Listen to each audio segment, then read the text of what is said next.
Assalamualaikum warahmatullahi wabarakatuh. Di sini saya akan menjelaskan kesimpulan dari kepemimpinan dari Khulafaur Rasyidin. Khulafaur Rasyidin merupakan pemimpin umat Islam yang menggantikan tugas-tugas Rasulullah SAW sebagai kepala negara, kepala pemerintah, dan pemimpin umat. Namun, mereka tidak menggantikan tugas kenabian yang diemban Rasulullah. Mereka adalah keempat sahabat Nabi yang terpilih menjadi pemimpin kaum muslimin setelah Nabi Muhammad SAW wafat. Ada empat Khulafaur Rasyidin yang perlu diketahui. Mereka adalah Abu Bakar As-Siddiq, Umar bin Khattab, Utsman bin Affan, dan Ali bin Abi Thalib. Semasa kepemimpinan mereka, keempat Khulafaur Rasyidin itu berhasil memperluas syiar agama Islam hingga keluar Jazirah Arab dan mampu menyelesaikan berbagai tantangan yang dihadapi umat Islam sepeninggal Rasulullah SAW, seperti nabi palsu dan pembangkangan membayar zakat. Yang pertama, ada karakteristik kepemimpinan Abu Bakar As-Siddiq. Sejarah Abu Bakar As-Siddiq, beliau adalah orang pertama yang beriman bahwa Rasulullah SAW adalah utusan Allah Ta'ala, ya, termasuk as-sabiqun al-awwalun, sahabat yang memiliki kriteria sangat dipercaya, amanah, dan jujur. Menjadi manusia terbaik setelah para nabi, beliau mempercayai bahwa Rasulullah SAW melakukan Isra Mi'raj walaupun tidak ada orang yang mempercayai kejadian tersebut. Kepemimpinan Abu Bakar As-Siddiq, seluruh keluarga besar Abu Bakar As-Siddiq masuk Islam.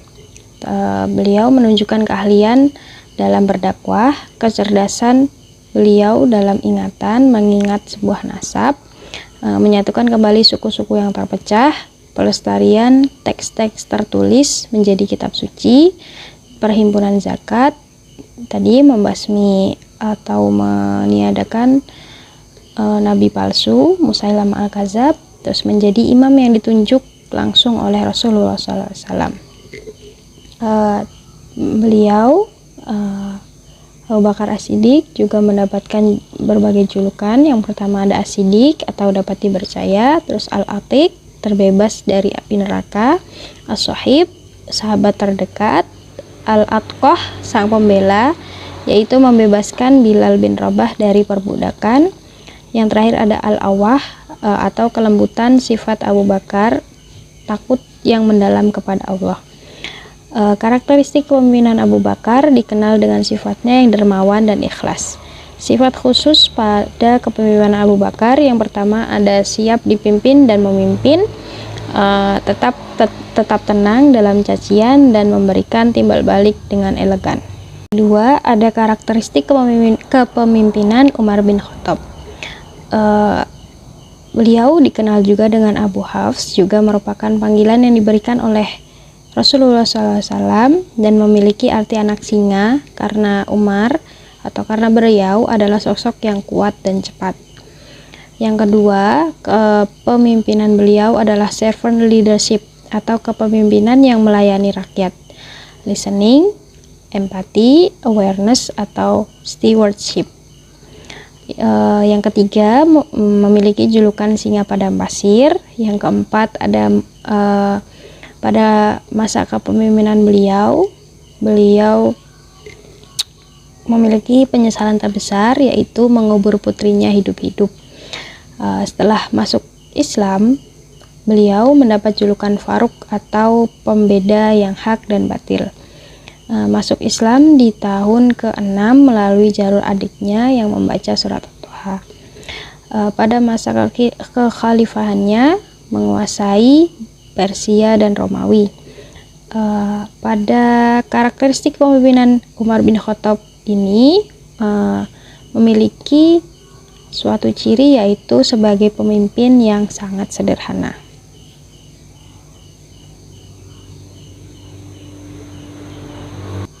Yang ketiga, ada karakteristik kepemimpinan Utsman bin Affan. Masa kepemimpinan Utsman bin Affan adalah 12 tahun masa kepemimpinan. Beliau memiliki dua cahaya atau Dzunurain karena menikahi dua putri Rasulullah SAW. Selalu menjaga diri, malu saat melakukan maksiat, jauh dari kata sifat jahiliyah, sangat lembut hatinya. Beliau pada masa kepemimpinan Utsman bin Affan terjadilah penggabungan atau pengumpulan Al-Quran menjadikan buku. Terkenal dengan kecerdasannya, mahir membaca dan menulis, dikenal dengan pribadi yang banyak bekerja, sedikit berbicara. Pada masa kepemimpinannya melakukan perluasan, beliau melakukan perluasan pada Masjidil Haram dan Masjid Nabawi. Yang terakhir, ada karakteristik kepemimpinan Ali bin Abi Thalib.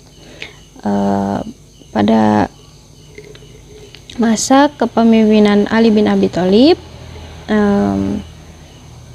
memiliki karakteristik yang ahli dalam bidang peradilan, dan beliau juga termasuk dalam as-sabiqunal awalun atau orang yang pertama masuk Islam. Sejak umur 5 tahun sudah ikut dengan Rasulullah SAW. Terus beliau juga sebagai juru tulis Rasulullah SAW dan merupakan sepupu dan menantu Rasulullah SAW. Memiliki sifat yang dermawan dan memiliki kata-kata emas. Terus mendapat jaminan masuk surga seperti sahabat-sahabat beliau yang lain. Terus beliau dikenal dengan sopan dan cerdasnya sebagai seorang pemimpin. Dan setelah Ali wafat, terdapat golongan yang mencintai Ali berlebihan, yaitu golongan Syiah. Sekian kesimpulan yang bisa saya sampaikan. Assalamualaikum warahmatullahi wabarakatuh.